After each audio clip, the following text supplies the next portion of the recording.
Hello everyone, देखिए अब numericals करते हैं हम काइनेटिक थ्योरी ऑफ गैसेस के चैप्टर 12 क्लास 11th के। देखो इसका क्वेश्चन नंबर 1 क्या कहता है। कहते हैं कैलकुलेट द काइनेटिक एनर्जी पर मॉलिक्यूल। देखो काइनेटिक एनर्जी पर मॉलिक्यूल का अगर आपको फॉर्मूला याद है, पर मॉलिक्यूल का क्या था बताओ, 3/2 KB/T। बोल्ट्जमैन कांस्टेंट होता है KB और T होता है टेम्परेचर इन केल्विन होता है, ठीक है। और ऐसे ही अगर हम काइनेटिक एनर्जी पर मोल की अगर बात करता वो तो क्या आता है यहाँ पर, वो इस तरीके से आता 3/2 KB और इंटू में T। और इसमें हम क्या करते हैं, एक मोल के लिए अगर हम बात करते हैं तो बताओ, देखो इस तरीके से करते हैं। इसमें हम यहाँ पर मल्टीप्लाई कर देते हैं किससे, Na से। Na से क्यों किया, 1 मोल के लिए नंबर ऑफ मोल्स आपको पता क्या होता है, नंबर ऑफ मॉलिक्यूल्स अपॉन में एवोगैड्रो नंबर। अब अगर यहाँ पर हम क्या बात करेंगे, 1 मोल के लिए अगर हम बात कर रहे हैं यहाँ पर, तो ये देखो 1 मोल कैसे आएगा यहाँ पर, एवोगैड्रो जो नंबर होता है वो होता है 6.023 इंटू में 10⁻23, ठीक है ना। तो यहाँ अगर ये 1 है तो n किसके इक्वल आ गया हमारे पास, Na के इक्वल आ गया है ना।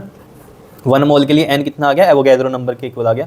तो 1 मोल के लिए हम नंबर ऑफ मॉलिक्यूल्स से जब मल्टीप्लाई करेंगे तो वो क्या होगा, हमारा एवोगैड्रो नंबर होगा, ये पता है हमें। तो यहाँ से 3/2 KB की वैल्यू क्या आई थी हमारे पास, R अपॉन में Na हमें पता है, T और ये साथ में Na, तो Na से Na कट जाता है।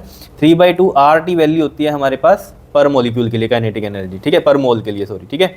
और पर मॉलिक्यूल के लिए ये होती है, पता है कि नहीं पता है बताओ, ये सब कहानी आपको पता है क्योंकि ये थ्योरी में मैं करवा चुका हूँ आपको, ठीक है। अब VRMS जब हम निकालते थे तो हम कैसे करते थे, एक मॉलिक्यूल के लिए अगर हम देखें काइनेटिक एनर्जी तो 1/2 एक मॉलिक्यूल का मास, ठीक है, m इंटू में VRMS का स्क्वायर, हाफ mv² होता है ना, तो उस तरीके से तो VRMS स्क्वायर और इज इक्वल टू में उसको देखो, ये भी क्या है हमारी काइनेटिक एनर्जी पर मॉलिक्यूल है, ठीक है, पर मॉलिक्यूल। और ये किसके इक्वल होती है, 3/2 KB/T के, ठीक है ना। ये चीज़ आपको पता है, वहाँ से हमने VRMS की वैल्यू निकाल दी थी, अगर आपको याद हो, याद आया कुछ, VRMS की वैल्यू निकाल दी थी हमने इस तरीके से कि ये 2 से ये 2 कट गया, 3 बचा यहाँ, ये KB/T और ये वाला m कहाँ चला जाएगा, यहाँ नीचे आ जाएगा, ठीक है।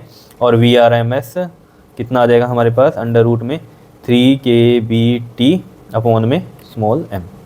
ये आया था अगर आपको याद हो, जहाँ पर हमने कहा था कि VRMS हमारा डायरेक्टली प्रोपोर्शनल हो जाता है किसके, टेम्परेचर के।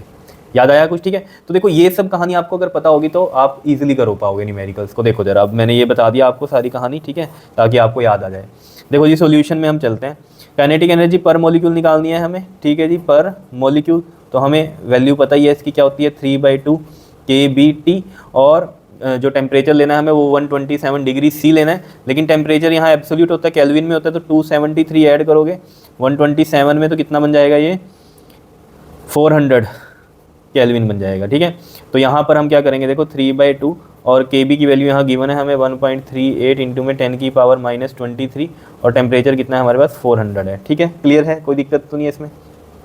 यहाँ पर देखो हम कैसे कर सकते हैं इसको, 3/2 इंटू में ये है 1.38 इंटू में 10⁻23। 400 को मैं ऐसे लिख दूँ, 4 इंटू में 10⁻2 और ये 2 2 4 हो गया, ये 10⁻23 प्लस 2 माइनस का 21 बन गया। और यहाँ पर ये कितना बन जाएगा आपके पास, देखो ये 2 और ये 3 है, 2 3 कितना हो गया हमारे पास 6। अब 6 को 1.38 से मल्टीप्लाई कर लो, 6 8 48, 6 3 18 और 4 22, 6 1 6 और 2 8, 8.28 इंटू 10⁻21 एनर्जी है तो जूल में होगी, ठीक है जी। तो ये इसका आंसर आ गया, काइनेटिक एनर्जी पर मॉलिक्यूल का आंसर आ गया। बिल्कुल सिंपल है, वही है, फॉर्मूले हमें पता है, अगर कंसेप्ट भी पता है अगर, तो बिल्कुल इजी हम कर सकते हैं, बिकॉज हमें पता है टेम्परेचर वहाँ एब्सोल्यूट टेम्परेचर होता है, तो 127 नहीं रख देना, खाली ऐड करना है उसमें 273, पहले केल्विन में बनाओगे ना डिग्री सेल्सियस को, ठीक है, ऐसे बनेगा। साथ में आपसे वो RMS वेलोसिटी की भी बात करता है वो, तो RMS वेलोसिटी देखो मैंने आपको अभी कहानी बताई, काइनेटिक एनर्जी पर मॉलिक्यूल हमारी ये भी होती है हाफ m VRMS का स्क्वायर, जो कि इक्वल टू होता है हमारा 3/2 KB/T। तो मैं अगर यहीं से डायरेक्ट ले लूँ ये, तो इससे ईजी नहीं हो जाएगा, अगर मैं ये वाला करूँगा तो इसमें दोबारा से वैल्यूज पुट करूँगा, मुश्किल होगा थोड़ा करना, इससे ईजी हो जाएगा। देखो कैसे, मुझे पता है 1/2 स्मॉल m VRMS का स्क्वायर इक्वल टू होता है 3/2 KB/T के। तो यहाँ से देखो 1/2 m VRMS का स्क्वायर इज इक्वल टू में, ये पूरे की वैल्यू यही तो आई है अभी हमारे पास, क्या आई थी 8.28 इंटू में 10⁻21। तो VRMS का स्क्वायर जो होगा वो कितना आ जाएगा, देखो 8.28 इंटू में 10⁻21 इंटू में ये 2 यहाँ लगा दिया मैंने, और ये m, ये देखो एक मॉलिक्यूल का मास, ये हमें गिवन है, मास पर molecule of the gas is this, तो ये रख दूंगा मैं यहाँ पर, ये m नीचे आएगा ना, तो यहाँ पर रख देते हैं वैल्यू ये 6.4 इंटू में 10⁻27, कोई दिक्कत नहीं है इसमें, ठीक है। इसको थोड़ा सॉल्व करते हैं। देखो ये कितना बनेगा देखो आपके पास 2 से मल्टीप्लाई करो 8.28 को, तो ये आएगा आपके पास 16.56 इंटू में 10 की पावर -27 ऊपर जाके प्लस का 27, तो -21 प्लस का 27 कितना बनेगा, प्लस का 6 आ जाएगा, ठीक है। और ये नीचे आपके पास 6.4 है ही। क्लियर है, कोई दिक्कत इसमें? तो अब देखो जरा, अब ये VRMS का क्या था, स्क्वायर था, तो हमें क्या चाहिए VRMS, तो इधर क्या हो जाएगा, स्क्वायर रूट आ जाएगा, बिकॉज दोनों तरफ स्क्वायर रूट करोगे तो इधर का स्क्वायर रूट स्क्वायर से कट जाएगा और इधर स्क्वायर रूट रहेगा। तो 16.56 का जो स्क्वायर रूट आएगा वो चलो मैं अभी निकाल के दिखा दूंगा आपको। 10 टू में 10 की पावर 6 और ये 6.4 है, ठीक है। देखो यहाँ करके दिखाता हूँ मैं आपको, ये थोड़ा सा देखो 16.56 है ना, पहले इधर 2 का पेयर इधर 2 का पेयर, 4 4 दा 16 हो गया, ठीक है। और ये 5 6 नीचे उतरेगा, यहाँ पॉइंट लग गया बिकॉज पॉइंट के बाद था, 4 और 4 कितना हो गया, ये 8 हो गया, ठीक है। अब देखो जरा, ये जाएगा नहीं क्योंकि यहाँ कुछ ना कुछ वैल्यू लेनी पड़ेगी ना मुझे, 1 लूँगा तो 1 से मल्टीप्लाई करूँगा तो 81 बनेगा, 81 1 दा 81, ये तो बनेगा नहीं इस तरीके से। तो यहाँ क्या करना पड़ेगा हमें, ये 2 जीरोज़ यहाँ पर एक्स्ट्रा लेनी पड़ेगी, उसकी वजह से यहाँ भी 0 आएगा, यहाँ भी 0 आएगा, जैसे डिवीजन में चलता है, यहाँ बस 2 वाली कहानी चलती है, ठीक है। अब ये किस पे जाएगा, ये चला जाएगा आपका 6 पे, ठीक है जी, 6 पे जाएगा ये, 6 6 ज़ा 18 एंड 8 6 ज़ा 48 ऐसे कुछ आएगा, ठीक है। चलो 4.06 आ गया, हमें तो ये पता चल गया 4.06 इंटू में 10 की पावर 6 का रूट करोगे ना, तो रूट मतलब क्या 1/2, 2 3 ज़ा 6, तो 10 की पावर 3 आ गया, अपॉन में 6.4 का कर लो जी रूट, यहाँ करके दिखाऊँ 6.4 का, देखो ये हो गया हमारे पास इधर, ठीक है जी।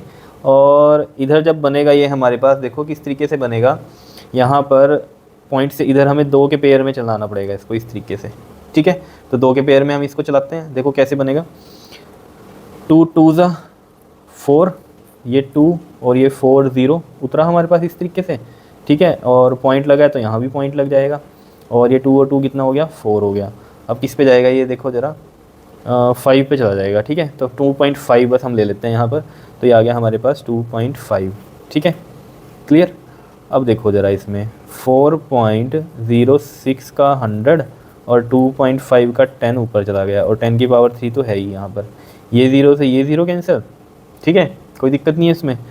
और इसको ही कर लेते हैं अब हम, 406 को 250 से डिवाइड कर लो, देखो 406 को 250 से डिवाइड करो, 250 1 ज़ा 250, 6 10 में से 5 गया, कितना होगा हमारे पास 5, और 3 में से 2 गया, कितना होगा हमारे पास 1 होगा। क्या इतनी बात क्लियर है, ठीक है। और डिवीजन ही चल रही है ना ये हमारी, तो यहाँ 0 आएगा, ठीक है, तो ये पॉइंट लग जाएगा यहाँ पर, ठीक है। अब किस पे जाएगा ये सोचो, अब ये 6 पे चला जाएगा, मैं डायरेक्ट कर रहा हूँ ना, 25 6 का कितना होता है 1500, ठीक है, 25 6 ज़ा 150 होता है, तो ये 0 है तो 256 ज़ा 1500 हो गया, 60 और फिर ये 0 आएगा, तो बस इतना बहुत है 1.6, ठीक है, इतना ही ले लो आप।